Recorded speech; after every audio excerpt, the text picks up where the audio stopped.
Mommy. Myun's gaze shifted to the door before I even heard the footsteps. Slowly, like someone who had genuinely lost control of their own neck, I turned my head toward it. Mommy, Daddy's awake. A pause from behind the door. I know. And then she walked in. Silver hair. Perfect posture. The exact same expression she'd worn when she strolled into my dungeon cell 2 years ago, like she owned every room she'd ever entered, because she did. Roswitha, Queen of the Silver Dragons. The woman I had cursed. The woman who had kicked my unconscious body and called me weak. The woman who had, at some point in the last 2 years while I was completely unconscious and had no say in anything, become the mother of my child. She looked at me. I looked at her. Myun looked between us like she was watching a very confusing play. Myun's tail wagged. That's the detail that broke me a little, honestly. This tiny, devastating child, with her black and white hair and her moon name and her innocent eyes, spotted her mother in the doorway, and her tail just went. Pure, unfiltered happiness. No agenda, no politics. Just a kid who was glad her mom showed up. And her mom? Roswitha stepped in wearing the smile of someone who knew exactly how many cards she was holding and had already decided you weren't going to like any of them. You finally woke up, Leon. Myun pressed herself against her mother's side. That slender, regal frame that somehow managed to look both approachable to a toddler and terrifying to a grown man simultaneously. Roswitha looked down at her daughter with something that was, unmistakably, genuine warmth. Mommy's happy too, right? Myun asked. Because you visited Daddy every day? Of course, my love, Roswitha said softly. And Leon stood there absorbing that information. She visited every day, while his entire nervous system tried to figure out what to do with it. The warmth in her voice was real. That was the problem. Because the smile she aimed at him was something else entirely. That smile had a knife in it. Something is very wrong. Every trained instinct he had whispered. She's not done with you. Myun, Roswitha said pleasantly. Why don't you go play outside for a bit? Your daddy and I need to talk. Okay. Myun skipped out like she hadn't just detonated a bomb in Leon's chest.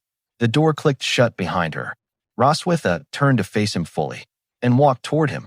Each step was deliberate, unhurried, the walk of someone who had already won and was simply enjoying the approach.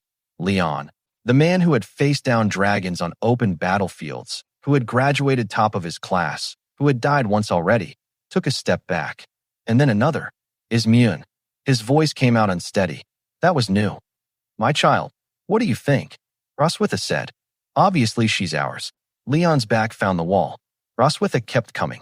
In one smooth motion, her tail swung around and sealed the door shut behind her. Not aggressive, just final. Every exit closed. You should be furious with me, she said, almost conversationally. Why did I have the child? Why did I bring you back? I was unconscious for 2 years, Leon said, hating how hollow his own voice sounded. 2 years since you did what you did to me, Roswitha replied, and there was no heat in it. Just wait. Did you think I would simply let that go? I didn't want any of it to happen, Leon said, firmer now, reaching for something solid. Humans and dragons are enemies. If I'd had any real choice, I would have chosen death over hurting you. When did the roles reverse? Some part of him noted distantly. I used to be the one in control. Roswitha tilted her head. Holding you here is also a burden for me. You know that, don't you? Obviously, Leon said. He kept his chin up. His voice only shook a little. Her tail moved. It caught his legs before he could react, sweeping him off his feet and depositing him flat on his back. Leon stared up at the ceiling, heart hammering. The situation having gotten away from him so fast he genuinely couldn't identify the moment it happened. Roswitha stood over him, unhurried, inevitable. I'm going to place a dragon mark on you, she said quietly. One that cannot be removed. Stop. The word came out smaller than he intended. It didn't stop her. A glowing sigil began to surface on his chest, intricate, luminous, burning itself into existence with the patience of something permanent. Leon watched it appear and felt something cold settle over him that had nothing to do with temperature. When your people see this mark, Roswitha continued, what will they think? She watched his face as she said it. Will they still see a hero? Or a traitor who defected to the dragons? She smiled, and on her own chest, through her clothing, the faint outline of a matching sigil shimmered in response. Same mark. Both of them. Why are you doing this? Leon asked. He genuinely didn't know anymore if this was punishment. All of it, why? Roswitha leaned down. Close. Eye level. You still don't understand, do you, Leon? Her voice was quiet, almost patient. The Dragon Clan's concept of revenge has never been simple. She looked at him the way someone looks at a puzzle they've already solved. We don't destroy what we want to keep. There's a reason human scholars who study the Dragon Clan always end up looking slightly unhinged by the end of their research. Dragon revenge isn't anger. It's not even close to anger. It's a cocktail of obsession, absolute conviction, and behavioral patterns so far outside human comprehension that most academics eventually just write fundamentally alien in their notes and call it a day. I want you to live in this shame, Roswitha said, her voice carrying the temperature of deep winter.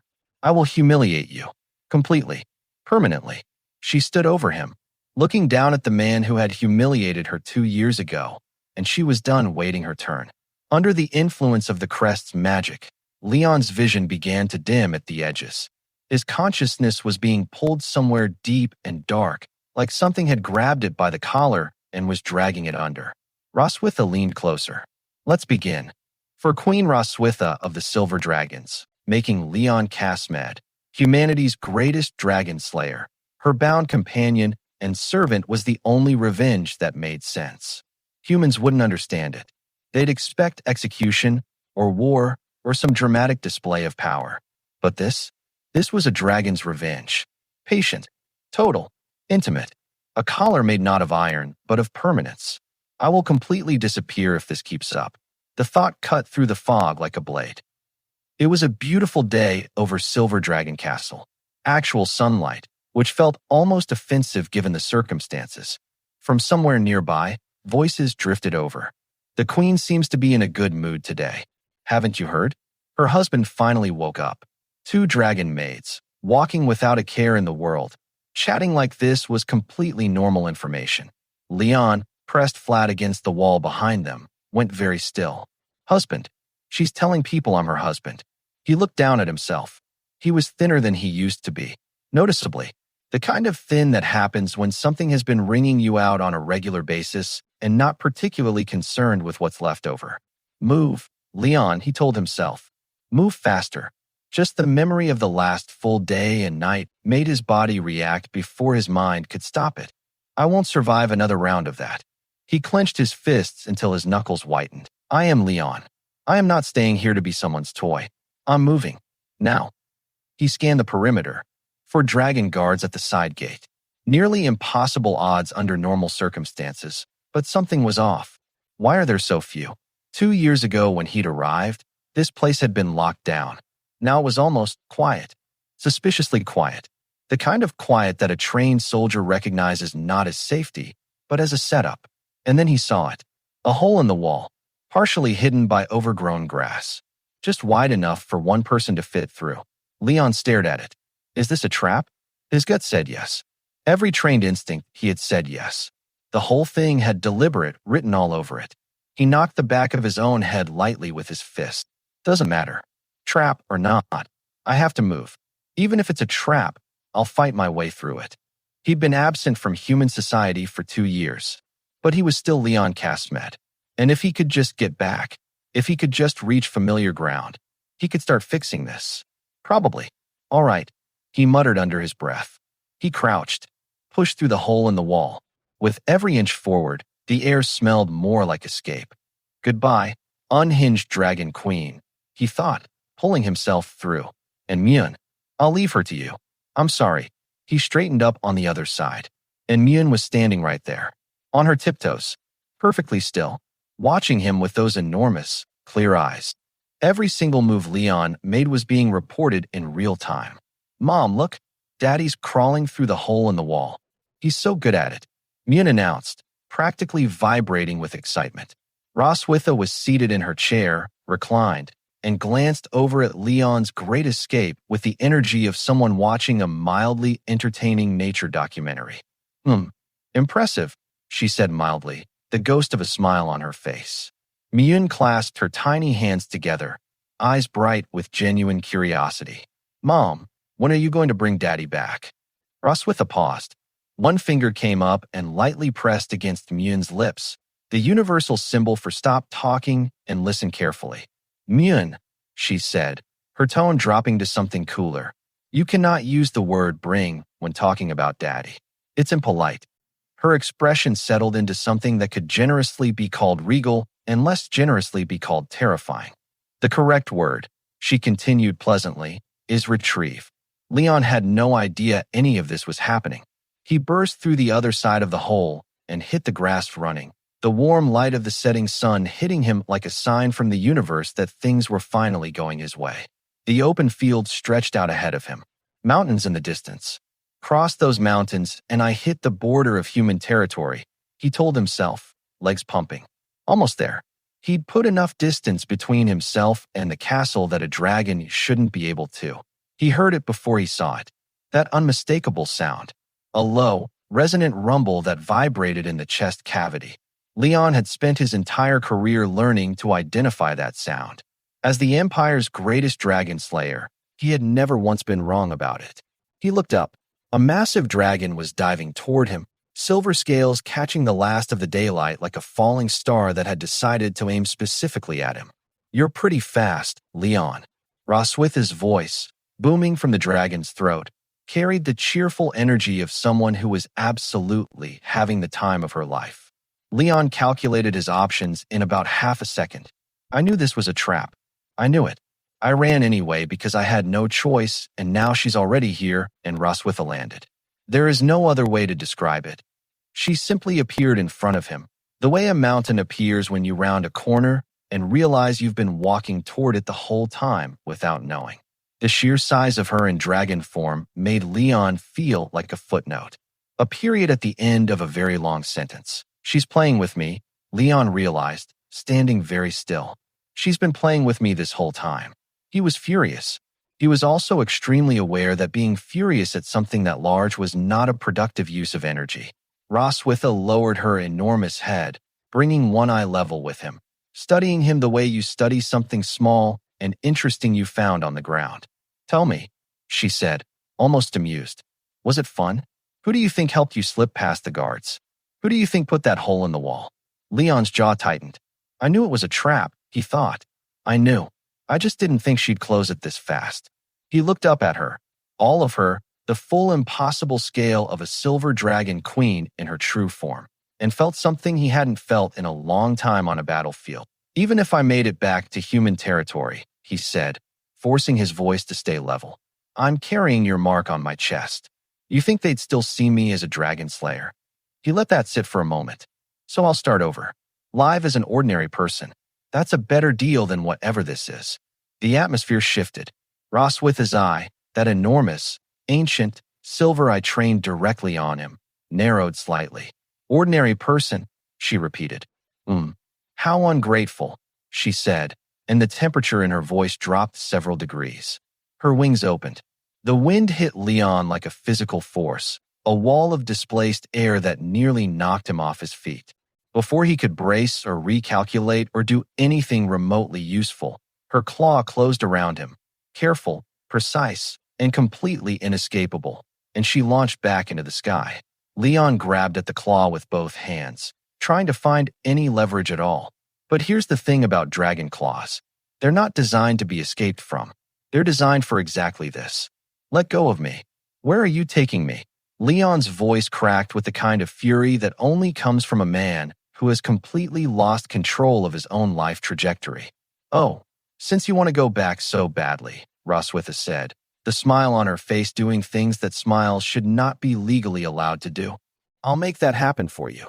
From late afternoon into the fall of night, they traveled.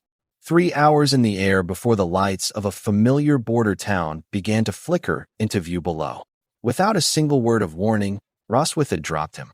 Not lowered, not placed, dropped. The only reason Leon survived the fall with his bones intact was the dense cluster of trees that broke his descent, a series of very unfortunate branches that caught him on the way down like the universe's worst safety net. He hit the ground in a position that can only be described as aggressively undignified. Ouch, he said, to no one in particular, rubbing his head. He blinked, then blinked again. The air smelled different. The sounds were different. Even the light felt different, warm, familiar, human. He looked up, past the tree-line, at the town sitting just beyond the border, lanterns glowing in the windows, people moving through cobblestone streets like the last 2 years hadn't happened at all. His throat tightened. Is this real? Is this? He started, voice barely above a whisper. Is this a human town? That's the human empire, right over there. Roswitha confirmed pleasantly, having landed nearby without making a sound. She'd shifted back to her human form.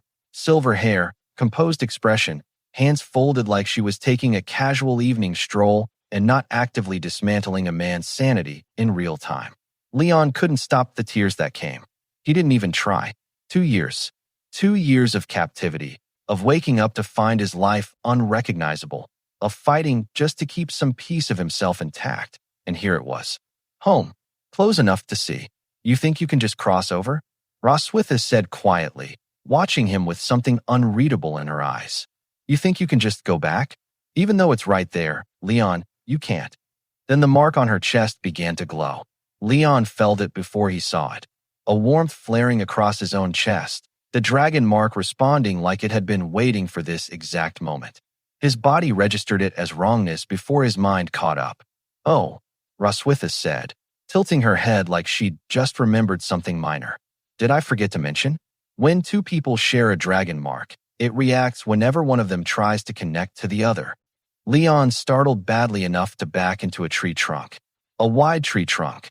He hit it with his full back, and it didn't move at all, which somehow made it worse. Roswitha approached. Slowly, she pressed her palm flat against the mark on his chest, and the warmth that had started as background noise became something significantly harder to ignore. You can feel it, can't you? She murmured, close now, voice low. The heat. The want. That thing you can't quite suppress. You're going to do this here?